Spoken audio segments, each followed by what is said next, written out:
Con el auspicio de Servicio Militar, tu oportunidad de crecer. No esperes más. Inscríbete. Presentamos Portavoz Noticias. ¿Cómo están? Bienvenidos a esta edición de Portavoz Noticias por 23 canales regionales asociados a Arcatel. Quien me acompaña en esta ocasión se está preparando para recorrer por 16º año ya las regiones del país, justamente a través de la competencia motor más importante del país, que es el Rally Móvil. Estamos con Felipe Horta, productor general de esta competencia. Gracias por acompañarnos. Gracias, Carlos, por la invitación. Bueno, muy entusiasta y con un gran deseo de partir esta temporada de manera, yo diría, lo mejor posible en términos de organización, lo mejor posible en términos de entregarle a la gente un evento cercano, un evento que cada vez tiene más apasionados y que, por cierto, uno de los grandes temas históricos del Campeonato Rally Móvil en términos de su organización es precisamente la seguridad, donde necesitamos que el público adopte posiciones seguras para ver el desarrollo de este inicio de temporada, la temporada 16 del Campeonato Rally Móvil. Claro, ahora justamente a propósito de eso ya, quienes van a ver el rally, quienes se han acercado a este deporte conforme pasan los años, también conforme llegó el Dakar y con ello algo mucho más mediático incluso a nivel mundial a nuestro país, se han ido acercando también a eso, a las reglas, al desarrollo de la competencia. Se está educando el público chileno en torno a este deporte, ¿no? Sí, y a propósito de esta iniciativa de Arcatel, de tener este noticiario que se ve en 23 señales de cable en todas las regiones del país, es muy importante, también. Y en televisión abierta también, es muy importante mencionar que hoy día la gran responsabilidad, la consecuencia total de que tengamos en Chile un desarrollo importante en el mundo del motorsport es el público. Es la gente la que ha hecho posible que hoy día este tipo de eventos y este tipo de deporte tenga interés comercial y tenga, por cierto, también un retorno favorable para todos los que forman parte del desarrollo de un evento de estas características. Como tú dijiste, la historia parte hace ya casi 2 décadas con eventos internacionales que se empezaron a producir en Chile, el Copec Patagonia Atacama, que se hizo en el 2005, que fue la previa del Dakar, después el Mundial de Enduro, que se hizo en La Serena en el 2007, que fue catalogado como el mejor evento en la historia del desarrollo de este evento mundial. Fechas del Campeonato del Mundo de Motocross y 15 años de historia de un campeonato que ha sido transversal, que ha recorrido todo el país y que ha ido generando adeptos y ha ido generando pasión. El Rally Móvil hoy día está constituido como un evento país, como un evento cercano. Se socializa, se democratiza a través del deporte. Tanto Copec como Móvil han generado una inversión económica para transformar este evento deportivo en algo muy cercano a la gente. Eso te iba a preguntar, porque el rally es una de las disciplinas que, al menos en Chile, se desarrolla prácticamente por completo en su calendario en regiones, depende de las regiones. Y en un país donde el fútbol profesional y el tenis profesional tienen rasgos de centralismo bien fuertes, esto marca una diferencia, ¿no? Por supuesto, y por otro lado, hay casi una frase eslogan que yo utilizo siempre. Cualquier persona en el mundo, cuando va a ver un espectáculo deportivo de calidad, tiene que pagar un ticket. Hay que pagar la entrada para ir a un estadio, para ir a un partido de tenis, que era lo que tú estabas mencionando, o cualquier deporte de nivel, bien organizado, con infraestructura, con gran inversión para lograr el objetivo del espectáculo deportivo, hay que pagar. El Campeonato Rally Móvil en ese aspecto ha sido un aporte para la ciudadanía porque es un evento absolutamente gratuito. El parque de asistencia es un parque abierto. Tú para ir al Dakar, al parque de asistencia en Copiapó o en el mismo Iquique o en cualquiera de las ciudades que estuvo históricamente en Chile, tenías que pagar 400 euros para entrar a mirar los autos. Para el objetivo histórico de este campeonato Rally Móvil ha sido siempre al revés. Ha sido transformar este evento en un desarrollo, en una activación de gran nivel, de gran producción, que nos prestigie a nivel internacional, pero que principalmente tenga el compromiso social con la gente, compartir con la gente, que sea un deporte absolutamente cercano. Y eso se logra sustentar en el tiempo, no solo para la organización, sino estoy hablando de un deporte que es costoso, que mantener los autos, los equipos, el equipo mecánico, es bien costoso eso en términos de dinero. En ese sentido, ¿cómo cuando tú hablas en un evento de estas características, tú tienes tienes que pensar en una logística, en un montaje, en producción, en hotelería, en alimentación, en fletes, traslados, personal. Es ítems que son realmente impresionantes como van sumando. Pero cuando viene el otro lado de la conclusión que tiene que ver con los resultados, tú ves el enfoque que tiene que ver con la cobertura, lo que tiene que ver con los ingresos comerciales que hay detrás de la participación de cada uno de los competidores, la cantidad de público, y al final de la línea tú pones el compromiso social. Cuando en este país más empresas entiendan que el sentido de responsabilidad social empresarial es fundamental para el desarrollo de nuestra nación, vamos a tener un Chile mejor. Y en ese aspecto, Copec y Móvil por 15 años han trabajado arduamente, invirtiendo fuertes sumas de dinero en desarrollar el deporte, por supuesto con beneficios publicitarios, eso es obvio, ¿no es cierto? Pero te encuentras con un fenómeno realmente tangible, donde miles y miles y miles de personas pueden vibrar con esta fiesta deportiva en muchos aspectos, aprendiendo, conociendo, participando, estando cerca de los pilotos, vibrando con la emoción que significa la especialidad del rally. Bien, el rally, hemos hablado ya del rally móvil en total, pero además también tenemos que hablar de Santa Cruz, de la primera fecha. Nos están viendo a través de Telecanal de Santa Cruz. Este fin de semana se desarrolla esta fecha del rally móvil. Se transforma en una tradición, además, y lo hemos visto porque también supimos que se desarrolla en Casablanca, otra fecha en los últimos años. Esta combinación que se da mucho en Europa, de ver a los autos a velocidad por las rutas secundarias entre medio de los viñedos. Eso es efectivamente importante. Hay una fecha que es históricamente muy importante en el Campeonato del Mundo, que es en Trier, Alemania, que es una zona perfecta vitivinícola, y que efectivamente los autos van por entre medio de las parras. Es muy bonita la escena. Claro. El desarrollo escénico que tiene el ver los autos enmarcados dentro de ese ámbito natural, es muy bonito, y en ese aspecto Santa Cruz hoy día tiene un rol fundamental para abrir la temporada 2015 del Campeonato Rally Móvil, porque efectivamente es un rally temático, un rally que se asocia a las viñas, que se asocia al concepto del vino en el Valle de Colchagua, que es un lugar realmente maravilloso. Las imágenes del Campeonato Rally Móvil de este fin de semana, vamos a esperar muy buenos resultados en lo deportivo y queremos que se proyecten a nivel internacional. Ustedes saben, el Rally Móvil se ve a través de Fox en la señal internacional en todos los países de América Latina, exceptuando Brasil por el tema del idioma. Y ese tipo de cobertura es precisamente la que nos genera un gran prestigio como país organizador de un evento que tiene muchísima tradición. Brevemente, antes de ir al corte, a propósito también de esta temporada, un hito en el rally han sido la inclusión de pilotos reconocidos a nivel nacional mediáticamente, Eliseo Salazar en su momento, Carlos de Gabardo y ahora Chaleco López. Es importante la inclusión de él también, nos imaginamos, para que el público se acerque al deporte, a la competencia. Por supuesto, Francisco Chaleco López, yo te diría que es uno de los pilotos que tiene mayor carisma en el desarrollo del motorsport de nuestro país. Campeón mundial de rally cross country, tuvo 2 terceros lugares en el Dakar y llegó a la conclusión que tenía que bajarse de la moto por problemas físicos. El motociclismo es muy golpeador.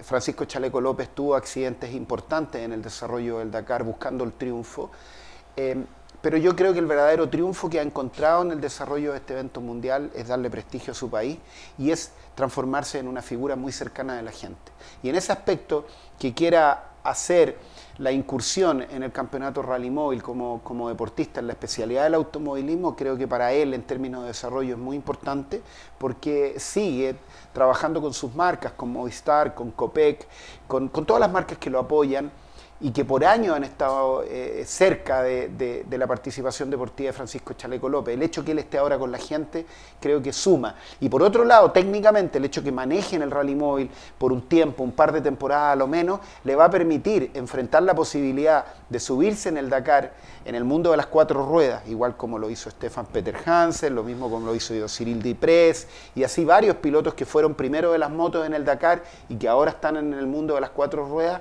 El Rally Móvil probablemente es la mejor herramienta que puede llegar a tener hoy día un deportista destacado como Francisco Chaleco López. Bien, vamos a hablar precisamente del Dakar, de lo que ha ocurrido, por supuesto, con el calendario y esta exclusión de nuestro país en esta competencia. Al regreso de la pausa estamos conversando con Felipe Horta, acá en Portavoz Noticias. ¡Fuego!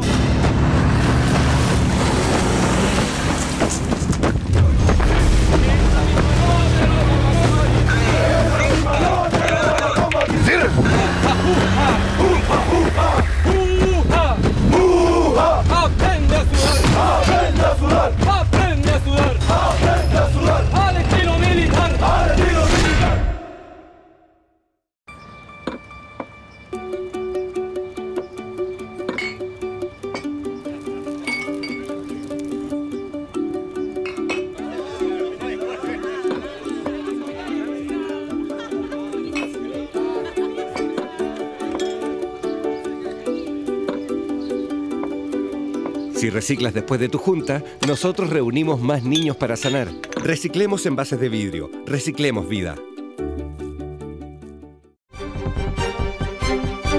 Estamos de regreso en Portavoz Noticias, hablando de deporte, hablando de rally, que se inicia el Rally Móvil en Santa Cruz este fin de semana, pero vamos a hablar también de algo que hemos comentado acá en nuestro programa en las últimas semanas, que tiene que ver con esta suspensión del paso del Rally Dakar, la competencia cross country más importante del mundo, por Chile, por la geografía de nuestro país. ¿Cómo lo evalúa usted como productor del Rally Móvil, la competencia nacional, el equivalente local a esta competencia, aunque con diferentes parámetros, claro, pero ¿cómo lo evalúa usted?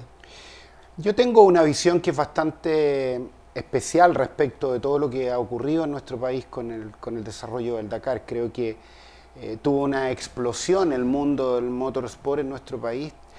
Nuestros deportistas han tenido en estos 7 años de historia de la carrera en el desierto de nuestra nación, ha tenido este grupo de deportistas la oportunidad de encontrar financiamiento, de tener opciones competitivas respecto de correr en casa y de ponerse a prueba, probablemente la prueba más dura que existe hoy día en el mundo del motorsport. Sin embargo, también tengo una visión que guarda relación con la inversión económica que ha hecho el país para que esta carrera se realice en Chile. Creo que si tú evalúas cómo funcionaba el Dakar en Europa y en África, era un fenómeno absolutamente distinto a la unidad de negocio que se transformó el Dakar en Latinoamérica. En Europa las carreras tenían la posibilidad de alargar, históricamente partió en París, por eso se llamaba el París-Dakar, después se fue a otras ciudades importantes de Europa, España, incluso, en Barcelona, donde los gobiernos centrales, los municipios o probablemente los sponsors asociados a un país o a una ciudad determinada hacían un aporte económico para que la largada protocolar del evento se hiciera en esa ciudad, cosa que generaba un ruido mediático muy importante. Sin embargo, la organización posteriormente cruzaba África y es precisamente la organización con el financiamiento que tiene de los sponsors, más las inscripciones de la participación en cada una de las categorías, generan recursos que les permiten participar en África, pero haciéndose cargo de todos los costos que esto implicaba. El traslado en aviones, el traslado del cruce del océano con los vehículos para la competición, e incluso donaciones que hacía la organización ASO en cada uno de los países por donde pasaba la carrera. Pero en Chile, en Argentina, en Bolivia y también en Perú se transformó en un negocio para ASO, donde los países estaban dispuestos a pagar para que esta carrera viniera y se hiciera en nuestro territorio.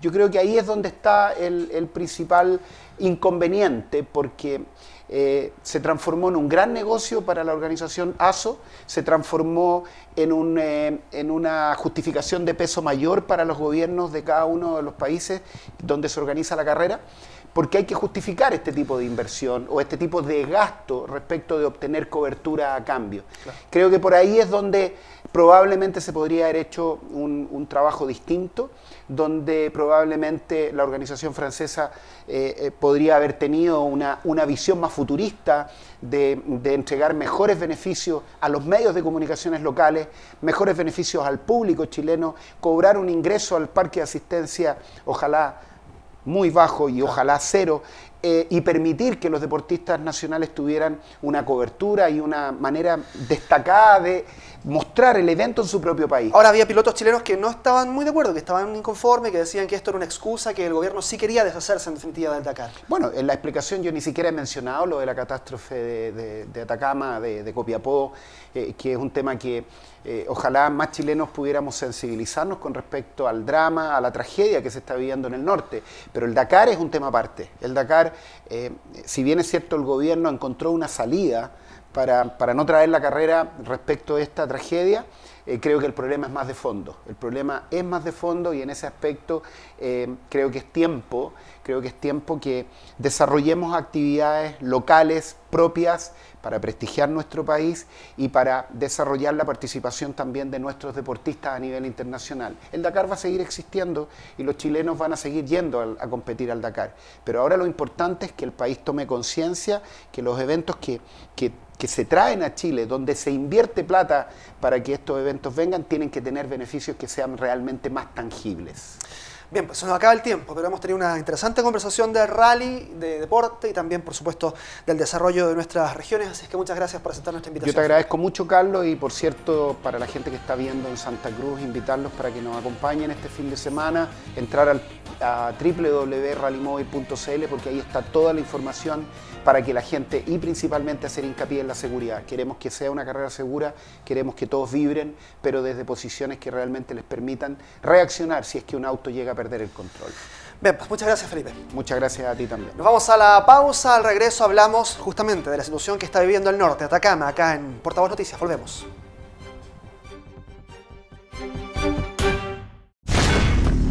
¡Fuego!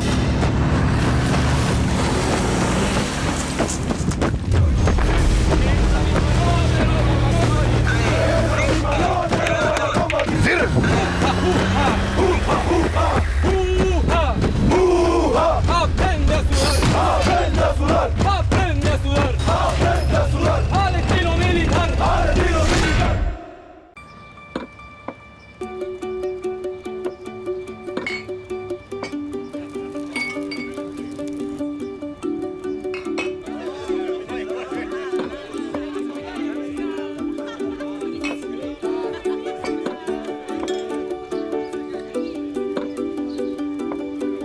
Si reciclas después de tu junta, nosotros reunimos más niños para sanar. Reciclemos envases de vidrio. Reciclemos vida.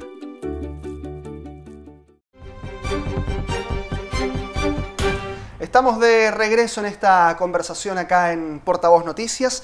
Vamos a seguir hablando de Atacama. Usted ha visto a través de nuestros informativos diarios la situación luego de los aluviones, aquellos que comenzaron el 25 de marzo, la destrucción en distintas comunidades. Atacama está todavía sufriendo los efectos de un devastador paso de lluvias por esa zona. Y vamos a hablar de cómo ha afectado también a los pequeños productores, a la agricultura, en definitiva, a la actividad económica de esa región. Estamos con Lina Arrieta, presidenta de APECO, que es la Asociación de Productores y Exportadores Agrícolas de Chile. Muchas gracias, señora Lina Arrieta, por acompañarnos. De Chile no, del Valle de Copiapó. Claro que sí, de Atacama, del Valle de Copiapó. De Copiapó, claro, porque es APECO, Copiapó. Ya. Ahora sí, solucionado entonces esa diferencia, vamos ahora a comenzar a hablar de lo que está ocurriendo justamente en Atacama. Hablemos de lo que ha ocurrido en estos días. Hay 50 millones de dólares en pérdidas, al menos es la cifra que maneja el gobierno luego de los aluviones. ¿En qué se traduce esto en la práctica, esta cifra? Bueno, la verdad es que una aluvión que nos toma, yo desde más de 60 años viviendo en la región, en la comuna de Tierra Amarilla, que es mi comuna, nunca habíamos visto una catástrofe tan grande como esta, ¿no? Una aluvión que no, lo único que nos ha ocasionado es daño, porque ni siquiera nos ha dejado agua para nuestra región y para superar la sequía. Los impactos en realidad muy vistos a lo rápida, porque en la agricultura el impacto es inmediato. En la hortaliza, por ejemplo, se perdió el 100% de la siembra de hortalizas. En los parras, que nuestros asociados, el 90% de nuestros socios de la APECO son productores de uva de mesa, uva que son las primeras uvas que salen a los mercados internacionales. Comenzamos la cosecha en el mes de noviembre. Felizmente ya estábamos en temporada baja de cosecha, porque ya la cosecha estaba terminando. Sin embargo, hay un impacto tremendo ahí en los sistemas de regadío, bastantes hectáreas de parrones, más o menos sobre 400 hectáreas de parrones que están perdidas, automáticamente perdidas, si es que se piensa levantar, hay que trabajar para ello, que no va a ser esta temporada. Y tenemos otras 1.500 hectáreas que están prácticamente también al borde de la pérdida, y sin embargo, el riesgo más grande que tenemos de un impacto mayor a la agricultura pasa por poder rehabilitar en tiempo récord los sistemas de riego, ¿no? Que tienen que ver con encauzar el río, mejorar las bocatomas de reparto, también los sistemas de bombeo que están dentro de los campos, porque gran parte de los campos se riega con agua subterránea y con agua superficial. Entonces, esa es nuestra urgencia ahora. Sí, justamente yo le iba a preguntar porque la producción de uva de mesa ha sido, claro, la más afectada por las cantidades de hectáreas afectadas. Y a propósito de lo que me comentaba, usted decía, ¿pudo ser peor esto dada la calendarización del proceso productivo de la uva? En ese sentido, nos imaginamos que hay una evaluación muy compleja de cómo se actuó, de cómo se pudo prever. ¿Esto se pudo prever de alguna forma? Yo creo que el daño más grande ocasionado en esta catástrofe y estos aluviones fue producido por la bajada de las quebradas. tenemos quebradas que son, bueno, que siempre que llueve poco o mucho, estas quebradas bajan. Entonces, nunca al nivel de volúmenes que ahora, ¿no? Claro, justamente. Tenemos quebradas que yo creo, y le decíamos al ministro de Agricultura y se lo hemos manifestado a todos quienes nos han visitado, aquí el Ministerio de Obras Públicas tiene que hacer una inversión muy grande en el encauzamiento de las quebradas. Primero, poder hacer lagunas, ¿no es cierto?, de retención de los lodos en los sectores altos de las quebradas, porque te digo que la comuna de Tierra Amarilla fue impactada en su mayoría por la bajada de la quebrada de Cerrillos, ¿no? La quebrada de Cerrillo, que es una tremenda quebrada que está entre la localidad de Tierra Amarilla y Los Loros, hacia el interior del valle. Y por otro lado, el impacto mayor que tuvo la comuna de Copiapó, como sector bajo de los habitantes de Copiapó, tiene que ver por la bajada de la quebrada Paipote. También quebradas que son emblemáticas, que están ahí. Entonces, la verdad es que ahora, yo creo que si alguna lección positiva tenemos que sacar de esta catástrofe, tiene que ir orientada a hacer una inversión muy fuerte en el encauzamiento de estas quebradas. Pero antes no se había hablado tanto de esto debido a que no había antecedentes históricos de una lluvia así, digamos, en ese sentido. ¿Faltó prever o en definitiva fue algo que sorprendió, que no era...?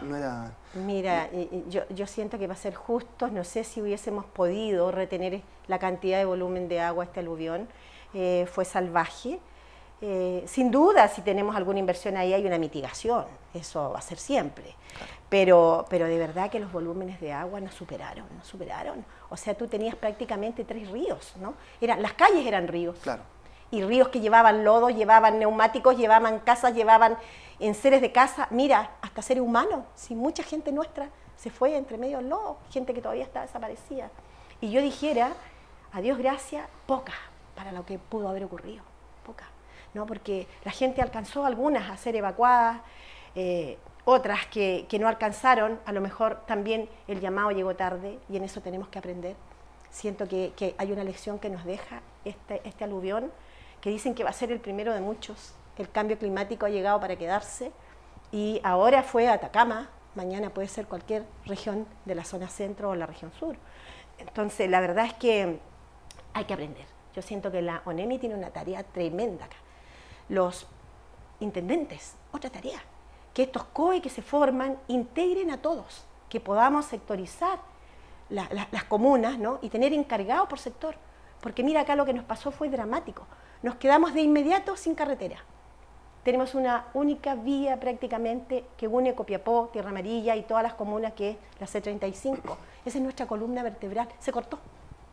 Se cortaron las comunicaciones, no teníamos teléfono, ni Movistar, ni Entel, ninguno. Ninguno operador, claro. No teníamos agua, no teníamos luz, entonces nos quedamos prácticamente apagados, o sea, aislados, sin comunicación, sin poder subir los 3 o 4 primeros días solamente por helicóptero.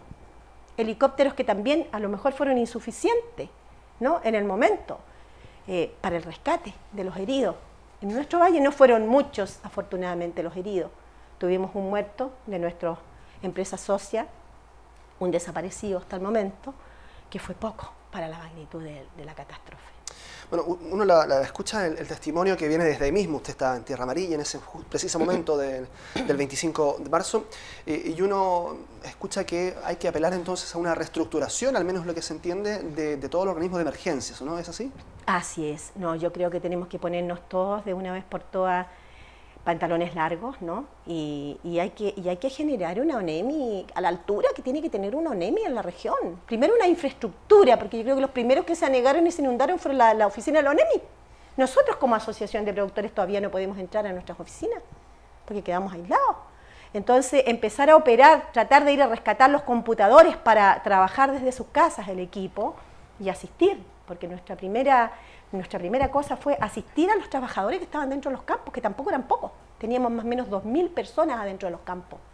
Felizmente tienen una muy buena infraestructura en nuestros campos que pudieron brindarles apoyo de un buen techo, alimentación, abrigo. Esta primera semana que todos se tuvieron que quedar dentro de los campos. Después la parte de la evaluación en términos de pérdida de infraestructura. Se perdió mucho frigorífico que lo arrasó la quebrada, ¿no? Hay empresarios que tuvieron mayores pérdidas que otros, ¿no? Campamentos también que se los llevó el lodo, packing, oficinas, maquinaria. Eso le iba a preguntar por los trabajadores de los campamentos, porque bueno, surgió esta polémica durante los primeros días respecto de una situación puntual de unos trabajadores que se dijo estaban dentro de un container, después eso no se pudo en definitiva corroborar en la práctica, pero estaba toda esta situación de los trabajadores de algunas zonas. En ese sentido, ¿había preocupación o sigue existiendo por esos trabajadores, por su situación actual? Yo creo que sí, no, de todas maneras. O sea, la primera urgencia, y nuestro socio en eso tremendamente responsable, todos tratar de darle la primera asistencia a sus trabajadores desde sus campos. Esto del campamento, Carlos, de verdad, yo siento y uno perdona, ¿no? Yo soy bastante cristiana, creo en Dios, y yo digo que a veces la desesperación, la angustia nos hace decir más cosas que las que debemos decir o hablar o malinterpretar. Pero la verdad es que allí nunca hubo nadie, yo creo que a estas alturas, chiquillos, nadie puede permitir estar encerrado en una parte con llave. ¿Qué empresario puede irle a poner llave a un contenedor? No, decían que lo separaban hombres y mujeres con llave para evitar problemas. Es lógico por seguridad. Es lo mismo que tú en tu casa. ¿Cómo dejas tú tu casa abierta? No puedes dejar tu casa abierta. Tienes que cerrar tu casa. Lo que había ahí era un campamento que cumple con toda la normativa. Porque en eso hay que decir también que hay una fiscalización de la inspección del trabajo, del servicio agrícola y ganadero, del servicio de salud. Hay una normativa que te exige, igual que un hotel. O sea, tú tienes que tener tantas personas durmiendo por área de espacio, ¿no? Y los contenedores son, uno dice contenedores, pero son acondicionados para dormitorio, ¿no? De verdad que el trabajo el rubro agrícola, a diferencia de otros rubros, ocupa mucho trabajo temporero, mucho trabajo temporero. Nosotros es tanto el trabajo temporero que más o menos en temporada alta, que es desde el mes de septiembre, que empieza ya el manejo del verde, el desarcillado, la descarga del racimo, la parra, que te quede con tantos racimos, que es lo que se permite para que la uva crezca y dé el calibre para exportación. Desde el mes de septiembre hasta la segunda quincena de febrero, o tal vez todo el mes de febrero, tenemos nosotros que llamamos temporada alta, 17.000, 18.000 temporeros en el valle. Entonces, a Dios gracias, ahora no estábamos en esta temporada alta. Claro. La cosecha ya había casi terminado y habían pocos campos como este campo de Ruiz Tagle, de don Sergio y de don Gabriel, que estaban todavía en cosecha, ¿no? Ellos, de hecho, dejaron de cosechar como 150.000, 200.000 cajas con esta emergencia. Y fue allí donde el aluvión bajó en la quebrada San Antonio y además de llevarse todo el campamento donde estaban algunas de estas mujeres albergadas, claro, ahí temporeros, fueron los afectados. También se llevó toda la sala de máquina, o sea, el daño tremendo. Eso, bueno, más allá de la situación puntual de estos trabajadores y en definitiva hablar de todos los trabajadores, porque además de la situación hoy de recuperar rápidamente los sistemas de riego, los sistemas de infraestructura para los campos, después viene, claro, efectivamente recuperar la forma de producir para que haya empleo y no se resienta de nuevo la situación laboral de muchos trabajadores, ¿no? Es muy complejo el panorama de aquí a los próximos meses. Bueno, yo dijera que, mira, yo le decía al ministro que hasta las lágrimas, ¿no? Uno se emociona porque esto es tan sensible el tema. La agricultura es alimentación para la vida. La agricultura son seres vivos, que si tú no riegas, se te mueren. Entonces, lo inmediato ahora y lo urgente es poder rehabilitar los campos para sembrar las hortalizas, que es lo primero, y que el consumidor, tú vas a un supermercado, te compras el tomate, la papa, la lechuga, tienes un impacto de inmediato. Eso está todo perdido, ¿no? Entonces, nuestra región se va a surtir ahora con todo lo que pueda venir, o desde Arica, o desde La Serena, con un precio mayor, claro, por razones obvias, es el primer impacto. Ahora, en la temporada, estas 400 hectáreas o las 1.500 más que si no logramos mejorar rápidamente en estos 45 días que yo te hablo, tendríamos alrededor prácticamente de 2.000 hectáreas perdidas. Eso significa bastante menos trabajo y bastante menos producción. Nosotros, yo te hablaba de temporada alta, 18.000 más menos temporeros trabajando directamente en los campos, pero tenemos un trabajo indirecto que se genera por este rubro productivo, que después de la minería es el mayor rubro productivo que tiene la región de Atacama. Entonces tenemos allí todo lo que es transporte, seguridad, combustible, todos los servicios anexos a la alimentación, anexos al trabajo productivo agrícola. Entonces, en cifras, exagerando, no sé, yo creo que con los 50 millones de dólares nos quedamos como un poco cortos. Yo creo que es bastante más. Y mientras más pasa el tiempo, Carlos, vamos a ir viendo que vamos a encontrar cosas que no nos habíamos dado cuenta ni las habíamos evaluado. Se nos acaba el tiempo, pero queremos agradecerle a Lina Arrieta, presidenta de APECO, la Asociación de Productores y Exportadores Agrícolas de Copiapó, que nos acompañó en esta ocasión acá en Portavoz Noticias. Muchas gracias. Gracias a ustedes por darnos la oportunidad de estar acá como asociación contando un poco lo que nos ha dejado esta catástrofe. Perfecto, será bienvenida también en otra ocasión. Esperamos. Muchas gracias a ustedes por habernos acompañado. Sigan la sintonía de los canales asociados a Arcatel en todo Chile, haciendo la televisión regional desde acá, desde Portavoz Noticias. Que esté muy bien. Con el auspicio de Servicio Militar, tu oportunidad de crecer. No esperes más. Inscríbete. Hemos presentado Portavoz Noticias.